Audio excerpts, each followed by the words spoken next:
Tabiiyki biz yuqorida tashabbus qilayotgan islom axloqlarining birisi bo'lgan siliq, sipoyilik, kuyinish, mehribonlik oiladan emas.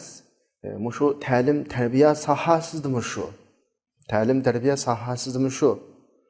Masalan, bir o'qituvchi, bir ustoz sinfga kirib, vaqrab, jaqrabla yoki qapoq turib, o'zining hayvisini ko'rsatib, sinfni tinchlantirishi mumkin. Ammo u o'quvchilarga bir narsa berish kerak. Ta'lim tarbiya sohasi o'quvchilarni tizib o'tiradigan, tinch, o'ltasilan bo'ladigan bir yer emas.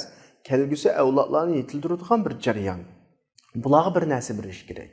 Sen o'quvchilarga kuyinganingda, ularning ba'zi qilgan haddan oshqorishlariga sabr qilganingda, aniqroq degan vaqtda foydali bir narsa bergan vaqtingda, ya'ni shularning diqqatini torta olgan vaqtingda, ular tabiiy öz retiga tushadi. Qalaymuqanchilik yuz bermaydi.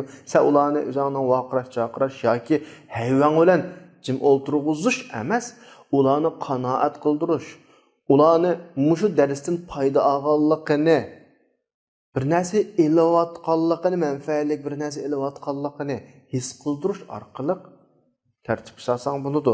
Bu bir soha.